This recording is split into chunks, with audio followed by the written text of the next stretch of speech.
Hey guys, welcome back to Wasenshido Dojo.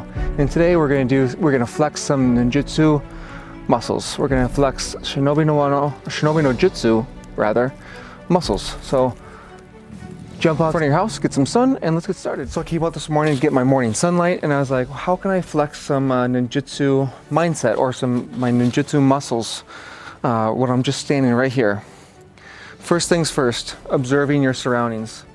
Observation skills are huge, and they're important for everybody in everyday life. Your martial arts skills, your awareness of your surroundings, of course yourself, but observing. That was a white SUV, so observe cars going by. Try to see as many details as you can. There's a Lexus SUV, black, new, brand, a few years old, the most. Another white car in the distance. I could barely see through all these trees here. So observing and listening skills. So birds, cars, people. I hear a rabbit once in a while when I come outside. Where did it come from? Which direction is it going? Where's the bird at? Where's the hummingbirds or other birds? I just heard several more birds. Which direction are they coming? I just saw a shadow of a bird go across right here. So listening skills, observation, observing with your eyes and your eyesight. What's the so that gets into the topography. So let's go into scouting. So you want to scout and observe. What kind of topography is it? What kind of land? What kind of ground is it? Is it swamp? Is it dirt, grass? The plains? What kind of bushes? What kind of trees? What colors? What kind of flowers? What kind of houses? Look at the house numbers. Kind of these light poles.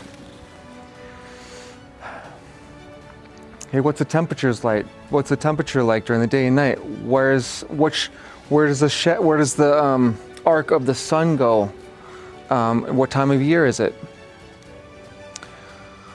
So what's next? So observing little bees and stuff like that. Again, sometimes some of this stuff doesn't apply much, but you're just practicing. You're flexing your muscles. It's like doing weight training, or it's like doing punches and kicks. But for ninjutsu is all these things I'm talking about. It's being observant, it's being stealthy, it's being patient and perseverant. So let's talk about stealth. Where would I hide? I would hide right over here behind this big bush, depending on where people are. I could lay behind those bushes over there. I could go behind these pillars, of course. Even my chair's over here. Let's go back to the topography of the land. Right behind the camera is a wall, like a 3-foot brick wall. And then there's some stairs here, and it's about 6 feet or so. It's about as tall as me. Behind there is a walkway, sidewalk. And that's the sidewalk for all the houses right behind there. So there's a little girl over there, a little child with probably their parent. I don't see the parent. There's 2 parents over there. Yep. Just observing. You're just observing. You're just practicing. So that's topography. What about environmental weapons? I got big rocks over here, like probably 10-pound rocks or so, and so I can use that as a blunt force weapon. I can use rocks, these smaller rocks as Mitsubishi, and or using the rocks to toss to cause a distraction. So distraction is a big thing as well. So now let's go into stealthing. 3 principles of stealthing: movement, shape, and color. There's more than that, but the eye sees movement first, or the brain rather. The brain and the eyes see movement first. So when you're stealthing, or when you're looking and you're moving, or if you want to be unseen, you move natural, and or you move very slowly if not necessary to move any quicker. So you see an old movie and people are like stealthing around and they're moving all quick, or they're doing this, and they're like, they see someone's gonna see them, they go, hop, and they move, they go, hop, and they move real quick. And you don't want to do that. You want to do this right here. Now, of course, I'm easily seen because I'm black and it's tan. The background is very noticeable. But if I just do this, That's a lot easier than going also like this right here.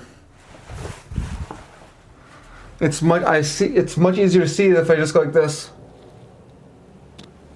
Or if I do this right here. Okay. Looking around a corner at a spot that the eye doesn't necessarily expect. So it's about perception too. Messing with people's perception. So, what's next?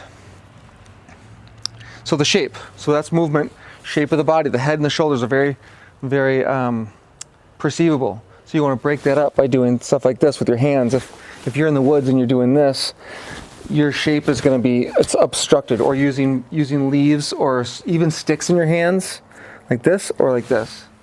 It's a lot harder to see. And then the last thing is color. I'm easily seen because I'm in all black during the daytime, and I'm surrounded by tan and gray and green and orangish. Okay, but if it's nighttime and I'm in the woods, dark clothing, not all black, dark clothing to camouflage myself. So now let's talk about perseverance with being patient. Just being patient. And how can you practice that? By well, of course, meditation, but any of these bushes, just like there's a bush right next to the camera here. There's little yellow flowers. So I'm just going to look at how long can you look at the little yellow flower. Try to start with 1 minute and then work up to 2 minutes, and then kind of like the next big step is like if you can do 5 minutes, that's pretty good. And I don't do something like that every day, but I've done that before, and just now and again, you practice stuff like that. You just sit in your room and instead of closing your eyes and doing a meditation, this could be so much more beneficial. Not that, there's no real, this has been more beneficial than this, and just using different techniques for different things. Some people can't sit still and close their eyes. Their brain's going to start running, and that's going to stress them out. That's not for everybody. You got to build up to that. Usually most people need to exercise first, move the blood, move the energy, connect their brain and their body, and the nervous system from the brain and the body, connect their whole body that way, and then sit down or lay down and do a shavasana or do a meditation. So you can at any time sit and just do 1 or 2 minutes maybe, but just wait to do that after you're done exercising.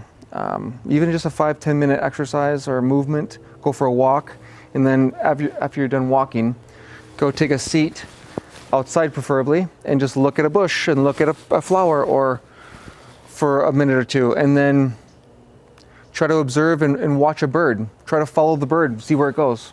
See how long you could follow it before it's either out of view or before it loses you in the camouflage.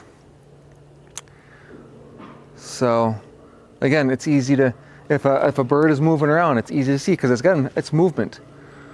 So if there's something, just like when a tiger or a big cat is stealthing up on somebody, they're using slow, stealthy movements, and they're staying low, of course, and of course, staying low in the brush and camouflaging themselves with the movement and their shape.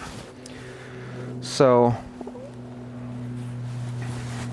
and of course, their color is usually camouflaged with the environment. Even a tiger that is orange and black is camouflaged, at least at a certain distance. When it gets close, you can see that, but by the time the tiger is 20-30 feet, that prey is toast. So beyond that, if you watch those nature videos, until you really zoom in and you go, oh, there he is, or there's the tiger, it's hard to see. So anything else? We got environmental weapon. We got patience, perseverance. We got observation skills.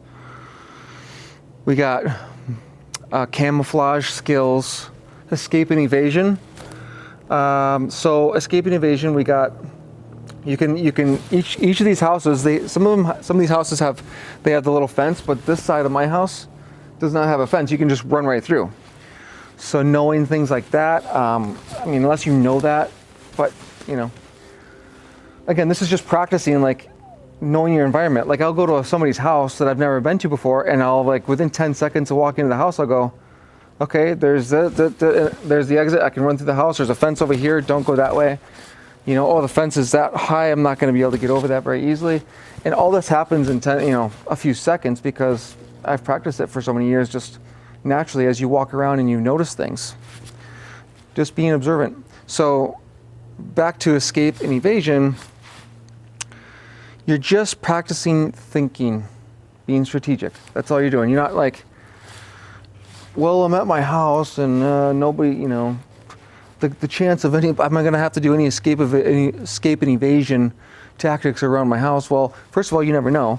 And second of all, you're just practicing. It doesn't matter if you're in the bathroom at a restaurant. The chances of anything happening are almost none, but you're just practicing. Like when you open a door, you don't walk straight into what if a person comes out? You open the door and you give a split second just in case somebody's, or a bathroom that doesn't have, any doors. You take the outside and you look this way and take the other. It's just little things you don't have to think about after you practice. So, exits, without, the idea of just going back in my house. Well, I got a little code in my house. You gotta, be quick. So, people don't look up, generally speaking. So if you can hide at a spot up in a tree or on top of the house somehow, get up there. People people are looking down all the time, or just, forward-ish. If someone's wearing a hat, they're not going to see above their hat, unless they, look up. So hiding behind the bushes, using throwing rocks for a distraction, and then having a handful as they look the other way and you run one way, have a handful of rocks, and if they catch up to you, if they get to you, throw something in their face, break their nose and run, hide again, wait for them to come after you, ambush them with another environmental weapon, a rope or a belt or more rocks or a heavier rock. It's like playing, hide and seek and ambush and, that kind of stuff. So there's a little just escape and evasion tactics. Even when I'm talking about this, I'm coming up with these different ideas. So you just need to do it. You just need to start thinking, and then as you're thinking, you go, oh, then there's this. Oh, and what about this? This is my third or fourth attempt at this video this morning because the camera wasn't working properly, and then the angles were off, and then my brain wasn't woke up enough. So I was like, I need to make, I'm not sounding very clear, saying a lot. I'm just like, I need to make another video. So as I'm making more of these videos, there's more of these ideas and more things have come up, and more, skills and things to say about stuff. So that is it for today. Practice your ninjutsu. Ninjutsu isn't necessarily all about fighting and kicks and punches. It's about this kind of stuff. Being strategic, being observant, being patient, perseverant, learning to be quiet and be stealthy, be hidden, learning to hide or be hidden. If that means being hidden in the daylight or at nighttime. So there's yonin and there's inin. So it's yin and yang of stealthing. So during the night and you're in all black or all dark colors, you want to be in dark colors like dark browns, dark blues, and some black and maroons and stuff like that. So you want to blend in at night that way, and be like kind of a ninja that you see in the movies or whatever else, or in pop culture. And if you that's nin, in dash in nin, nin. So nin is a ninja or ninjutsu. In dash nin. And then there's yonin, yo-nin. Yonin is a yang, more masculine. So that means daytime, you're stealthing in a way that is like you're disguising yourself as a different person so people can't perceive you. During the day, you're surrounded by people. something you see in like a Jackal movie, where they disguise themselves as somebody else and they're walking through and they're getting through security and getting different passports and getting through the airports. CIA spy stuff, James Bond. That's Yonin, and that is camouflage or disguising yourself during the day time, or in ancient Japan that would be disguising yourself as a merchant or a circus performer or a farmer, or a merchant or a farmer that's it's got the cart and you're selling hot dogs and you're selling ancient 400-year-old hot dogs in Japan. They didn't have hot dogs in Japan. Seaweed wraps and trinkets, stuff like that. So that's another thing to think about. That's ninjutsu. Ninjutsu is spying, listening to what people say. If you're around people, listening to their conversations without them knowing. Sitting in a Starbucks or sitting on the street corner where there's lots of people. Walking alongside somebody while they're having a conversation with somebody behind them. When you're walking behind them, don't have the same stride as them. That's very suspicious. If you're walking and someone has the same stride as you, that is irrational. It doesn't, you don't want to jump to conclusions. You want to have many different, things like that. And that's other stuff where you get into, how somebody's following you. But that's a different video. So, especially if you're a woman, anybody, but specifically women that for self-defense, like if somebody's following you or if a man is following you, and there's not really anybody else around, but they're following you and they got the same stride as you, that is extremely suspicious. So already get in your head what you're gonna do if something goes down. Be around other people. Get out your, know where your self-defense weapons are, if you have a gun or if you have other kind of things, mace or spray. Get them out or get them ready to go. Turn the corner and come out, be ready for something, because that's just it's a suspicious. It's a tool. It's an observation that is suspicious. That's all. So be aware of that. Okay. Again, practice your ninjutsu and keep training. Train hard, and I'll see you guys in the next video.